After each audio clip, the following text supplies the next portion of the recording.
ಕನ್ನಡ ಚಿತ್ರರಂಗ ಕಂಡಂಥ ಮತ್ತೊಬ್ಬ ಧೀಮಂತ ನಿರ್ದೇಶಕರು, ಹಿರಿಯರು, ಇವ್ರನ್ನ ಬರಿಗಾಲ ನಿರ್ದೇಶಕರು ಅಂತಲೇ ಕರೀತಾರೆ. ಅವರು ಸನ್ಮಾನ್ಯ ಜಿ.ವಿ. ಅಯ್ಯರ್ ಅವರು. ಕನ್ನಡ ಚಿತ್ರರಂಗಕ್ಕೆ ಜಿ.ವಿ. ಅಯ್ಯರ್ ಅವರ ಕೊಡುಗೆ ಬಹಳ ಇದೆ. ಅವರ ಕೇವಲ ಕನ್ನಡದಲ್ಲಿ ಮಾತ್ರವಲ್ಲ, ಸಂಸ್ಕೃತದಲ್ಲಿ ಕೂಡ ಚಲನಚಿತ್ರಗಳನ್ನು ತಯಾರಿಸಿದಂಥ ಖ್ಯಾತಿ ಮತ್ತು ಕೀರ್ತಿ ಜಿ.ವಿ. ಅಯ್ಯರ್ ಅವರಿಗೆ ಸಲ್ಲಬೇಕು. ಜಿ.ವಿ. ಅಯ್ಯರ್ ಅವರು ಕೂಡ ಗುಬ್ಬಿ ಕಂಪನಿಯ ಒಬ್ಬ ಕಲಾವಿದರು. ಜಿ.ವಿ. ಅಯ್ಯರ್ ಅವರು ಜಿ.ಕೆ. ವೆಂಕಟೇಶ್ ಅವರ ಇಮ್ಮಡಿ ಪುಲಿಕೇಶಿ ಅನ್ನೋ ಚಿತ್ರಕ್ಕೆ ಒಂದು ಹಾಡನ್ನು ಬರೆದಿದ್ದಾರೆ.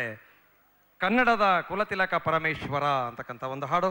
ಇದಕ್ಕೆ ಸಂಗೀತ ಜಿ.ಕೆ. ವೆಂಕಟೇಶ್ ಅವರದ್ದು, ಇದರ ನಿರ್ಮಾಣ ಕೂಡ ಜಿ.ಕೆ. ವೆಂಕಟೇಶ್ ಅವರದ್ದೇ. ನಿರ್ದೇಶಕರು ಎನ್.ಸಿ. ರಾಜನ್.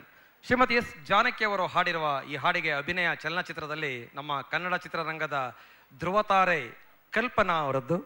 ಅದೇ ಒಂದು ಹಾಡನ್ನು ನಿಮ್ಮ ಮುಂದೆ ನೀಲಾಲಯ ನೃತ್ಯ ಕೇಂದ್ರದ ಕಲಾವಿದರು ಅಭಿನಯಿಸ್ತಾ ಇದ್ದಾರೆ. ಆ ಒಂದು ನೃತ್ಯ ನಿರ್ದೇಶನ ಶ್ರೀಮತಿ ಬಾಲಾ ವಿಶ್ವನಾಥ್ ಅವರದ್ದು. ನೃತ್ಯದಲ್ಲಿ ಡಿ ಹರ್ಷಿತಾ, ಅನುಷಾ, ವೀಕ್ಷಾ, ಸಿಂಧು, ಅರ್ಚನಾ ಟಿ.ಎಸ್., ಅಶ್ವಿನಿ ಹೆಚ್.ಎಲ್., ಚಂದನಶ್ರೀ, ಅನಗ ಇವರೊಂದಿಗೆ ಬಾಲಾ ವಿಶ್ವನಾಥ್.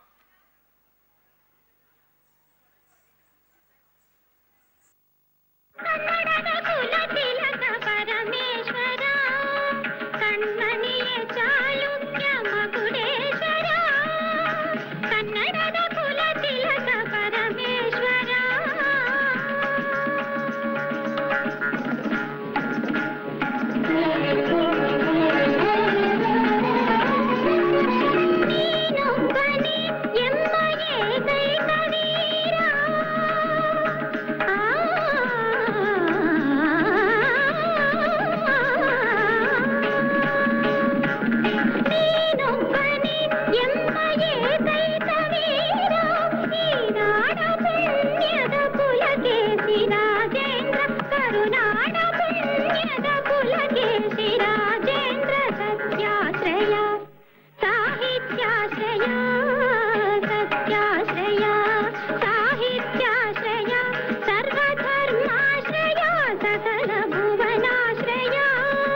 ದಕ್ಷಿಣ ದಿಗ್ವಿಜಯ ಪ್ರದಕ್ಷಿಣ